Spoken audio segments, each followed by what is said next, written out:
Hello, boys and girls. So lately we have been talking about where writers get their ideas from, like how they know what to write about. And we've talked about writing about a specific experience or just everyday life. And so today we're going to discuss another way or another topic that writers choose to write about, which is their favorite place. And I'd like for you to recall the read aloud that I read earlier today, which was a poem written by a very special author. And I have it up here that I've written on the chart paper so that you can reference back to it while we're doing this lesson. Can anyone tell me what the favorite place is that I chose to write about?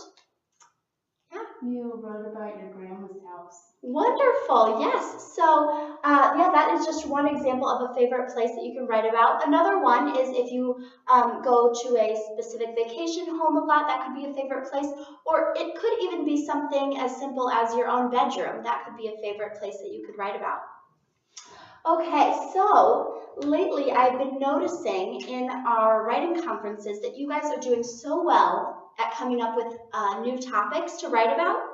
But then once we start writing, sometimes we are not getting enough rich language and descriptive detail into our writing. So today I want to talk about one way that we can brainstorm so that while we're writing, it's easy to just add that descriptive language in there. So can anyone remind me what the 5 senses are? Yeah. Taste, sound, touch, smell, and sight. Wonderful. Okay. Let's just write those right here. Taste, sound, touch. What was the other ones that you told me? Smell and sight. Smell and sight. Wonderful.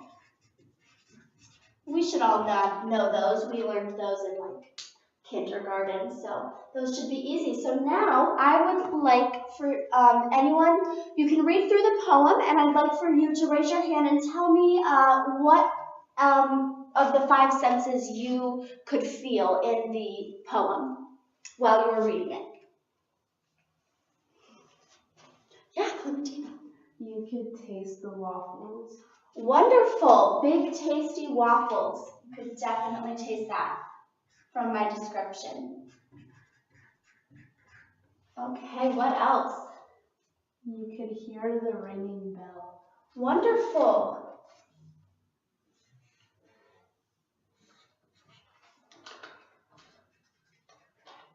All right, what else?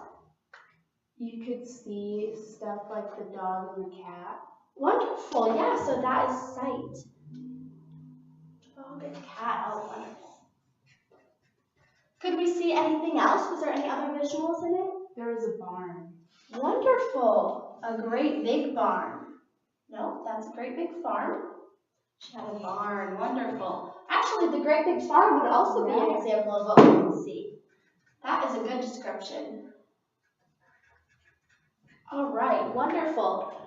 So as we can see, I didn't add nearly enough description in my poem. There is some good, like I use words like big and tasty, great big farm, but I easily could have added more of the 5 sentences, more rich descriptive language.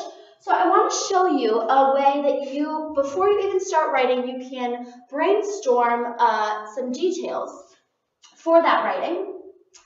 And we're just going to go off of it like the way that I would have written this poem.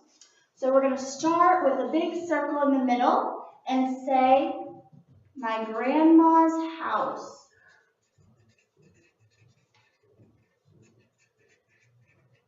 All right. And then we're going to go through all the senses. We're going to say, what do I see?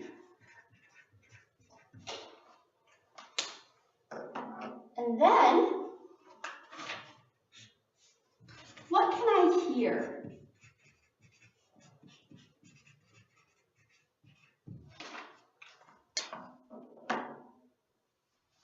And we're just going to keep going with all the 5 sentences. 5 senses, not sentences.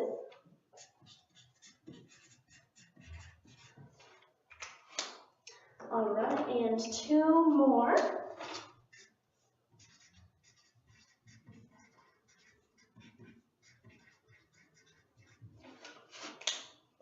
Eventually, once you've made a lot of these, you don't have to write down all that. You can just say sight and sound, but it's helpful for us sometimes to write through what we're thinking, like what can I touch?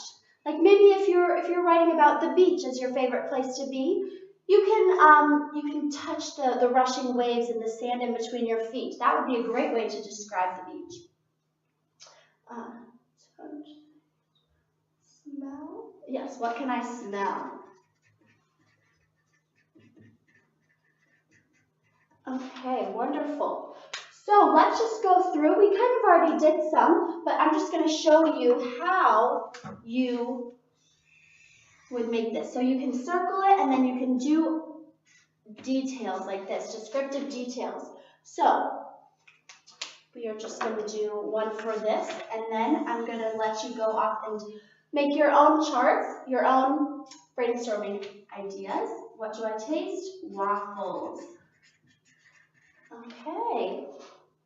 And then you would just keep doing this. And so then once you are starting your writing and you say, okay, my writing is kind of lacking descriptive details, I'm not really sure exactly where else to go, you can refer to the brainstorming chart that you already made, which has great, rich, descriptive language, so that your reader can really feel your favorite place and feel what you feel when you're there.